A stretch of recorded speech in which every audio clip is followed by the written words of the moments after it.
I hope it's working okay now.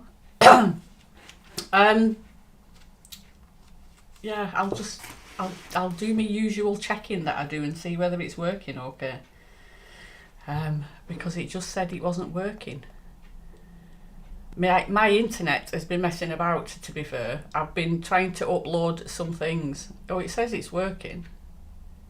Although it says I've been on for 3 hours and 44 minutes. So let's hope I've not been on for that long.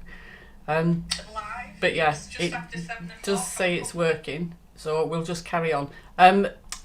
What was I saying? Oh yes, I had a bean thing for my tea. It was a bit spicy. I don't do spicy food. I'm one of those people that I like mine quite bland. I like herby things, but I don't really like hot, spicy things. I like to be able to eat my dinner and taste it without it just burning my mouth off. But I had it and it was very nice. I've saved my pudding. I've not had my pudding yet. Going off tangent here, just killing time to see if anybody's going to turn up, because I didn't give this much. I think I only posted this afternoon, so I'm not sure who'll be watching. But if you're watching replay, do hashtag replay, because it helps with my algorithms. I'm working on my algorithms and all that sort of shizzle at the moment. So I do this wonderful chocolate pudding. I don't know if you know or if you don't know, but I went vegan after my diagnosis last year, so I can't have normal chocolate pudding. I can't just go to a supermarket and buy a chocolate pudding now, unless it's a vegan one, and even then it's got a lot of sugar in, and I don't do sugar now either. So quick recipe for you. It's got silken tofu in, which is really good for you. It's got avocado in, which is really good for you. It's got some vanilla essence in it, which is kind of okay for you. It's got a bit of that in it. And it's got cacao powder, which is good for you, and dates that give it the sweetness, and you just blitz it all up, and it's really, really nice. And I have that with a natural soy yogurt and some strawberries, so I've got that waiting for me. That's my pudding when I go back in the other room after I've done this live. So what's this live about? I've not been sleeping so well lately. I'm not sure what that's about. I need to be thinking about that, which, yeah, I don't know. There's something rumbling. But once I'm awake in the night, I then start to think about things. As you know, or if you don't, I shall tell you. I'm starting a support group next Wednesday the 8th, at 7 o'clock. So if you're local to me, you can buy a ticket for that. It's only £10. We're going to be meeting up once a month to start off with, but if people want it more regular, then I'm happy to do it more regular, fortnightly or weekly, whichever they want. But I was basically running through how it's going to work at 3 o'clock this morning in my head, which wasn't very good. So once I'm awake and I start doing things, I always have a pad and a piece of paper next to my bed, because it's one of those things, and if it's rumbling round my head, I need to get it out of my head. So I usually write it down on a pad and a piece of paper, and then it's out of my head. But every time I wrote something down, something else came across, and I was just thinking about all sorts of random things last night.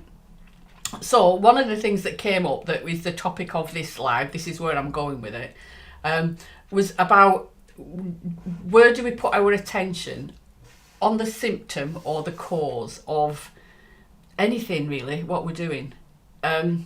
It's kind of like in relationships. Do we focus on what's going wrong in the relationship, or just what's happening in that moment, that we're really angry with them, or I want them to stop that behaviour? So we kind of focus on trying to get them to stop that behaviour, rather than looking upstream at maybe what the root cause of it is. Which, you know, if I'm taking relationships as an example, it's, you know, I don't want to say 99.9%, but an awful lot of the time, it's about communication and the way that we communicate with each other, and that we're kind of not hearing what the other person's saying. We're all internalizing everything, that how it's impacting on us and what I want out of the relationship, and they're not paying attention to me and they're not listening to me, and you know, there's all that kind of separation stuff that's going on, which is actually the cause, not the argument and them stopping out that night. So it's about looking upstream. I often talk about looking upstream, but this morning in the middle of the night, early hours of the morning, I woke up and I had a bit of an headache. I'm getting headaches lately, and I kind of went to, do I get up and take a paracetamol because I've got a headache in the middle of the night? But then straight away, what I went to was, I know why I'm getting a headache, because I'm not drinking enough. I was really good with my drinking. I've always struggled with drinking enough liquid and fluid during the day. Usually, it used to be coffee. The kettle was never cold in my house. It was coffee with 2 sugars and milk. Then the 2 sugars went down to 1 sugar, and then after my diagnosis it went to decaffeinated coffee, just black with nothing. And I still have cups of coffee, but as far as water to hydrate myself, I'm not that good at doing it.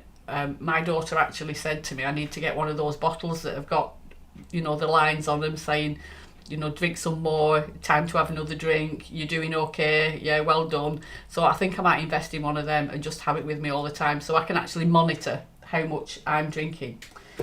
Speaking of that, one of the things I could do is to use my own bloody planner and use that. I go through phases where I pick my planner up, I don't, but in my planner, which is available, I want to say, in all good bookshops, but it's not, it's available on Amazon. There's a page in here where it says all about what you're eating for breakfast, lunch and dinner, and your water intake, and your exercise and your activities, and how you're feeling about it, whether you've got, I'm doing it wrong, a smiley face or not a smiley face. It's all in there. So I need to just use my own flipping journal, don't I, to monitor it. But I think I will get one of those bottles. But anyway, that was what got me on the topic of looking upstream and looking at the root cause rather than the symptom. Because the symptom is I've got a headache, but the actual root cause is I'm not drinking enough fluid. I'm pretty 99% sure that is what is causing me to have headaches. That, and probably overthinking a bit, as I've got an awful lot of stuff going on at the moment. I'm working on this support group that's starting next week. I had the newspaper came round yesterday and did a little interview and took some pictures. You might have seen that. I've just posted it on the page, which this is probably going. So I was quite chuffed about that. I'm going to go out and buy a newspaper because I think it might be in the Lancashire Evening Post as well. So I might actually have a physical newspaper with me in. Which was me going out of my comfort zone, especially not having my woolly hat on when they were taking pictures. I'm getting better at doing it now. I was debating putting one of the old, wigs on, but I thought, no, this is who I am, and I need to be authentic, and I need to let people know. Because if they're coming to the support group and they see me like this after I've worn a wig, then it's not me, is it? So I need to be authentic. So yeah, it's been a bit busy again, which is why I'm probably getting headaches, because I do get a bit stressed. I do wake up in the middle of the night thinking about how I'm going to run a support group. So I just thought I would pass that on to you. Are you looking and focusing on the symptom rather than the root cause of things? Whether that's relationships and communication, whether that's something physical, like problems with your digestion or whatever. It could be the food that you're eating, whether you're eating the wrong type of food, or it could be if you're stressed. If you're anything like me, when I get stressed, it does affect my digestive system. It's something that's like a throwback to my dad, I think. It's like a genetic thing that's if I'm stressed, that's one of the first things that happen, is I get an upset stomach. If I'm worrying about things, that's what happens. So, getting to know your body and how you respond and how you react to things can often help. But for many of us, me included at times, we want a quick fix. We don't want to put the effort in. We don't want to have to change our behaviour, our thought process or anything that we're doing. We just want somebody to give us that magic pill and fix it so that we can then crack on with life and do something different. So you just toy with the idea. If there's something going on for you at the moment, if you're worried or you're stressed or you're overthinking, what's the root cause? What's the change? What's going on for you in the bigger picture that might be, causing some of this? And just be curious. It's not about being critical. It's not about getting in that wormhole and what if this and what if that and Googling all your symptoms and all that sort of stuff. It's just about being curious. Has something changed in my immediate environment at the moment that could be causing me a little bit more stress, and I'm not sleeping well, or my eating habits have changed? Whatever it is, that's my tip for you this week. So if you're local to me, check out the stuff that I've got online about my support group. I'm going to be making some changes to the membership as well. quite big changes, what I'm offering and what I'm not, and working online and face to face. I'm back working face to face now, so if you want to book in a session with that, my prices have unfortunately had to go up, but yeah, I'm back doing face to face in this wonderful new, I don't know whether you can see, that's where I'm doing my therapy now, in the back, and then at this side of the room is where I do all my recording and everything. That picture is of my son when he did Everest Base Camp, but it's quite a nice picture, so I've got that up there. So yes, back doing face to face, got the membership, doing the support group, working on some courses. I've got a course on forgiveness that I'm doing. I'm off down to Stafford to see my bestie this weekend because we've got this other thing rumbling in the background that we're doing a bit of work on. What else is there? I might have... My son, I don't know whether you noticed, my son commented on the thing that I did last Saturday about the Couch to 5k. He's going to do a run and he's kind of, I don't want to say forcing me, but pushing me in the right direction to see if I can do Couch to 5k or 2k or 1k even. I'd be pleased if I could do that.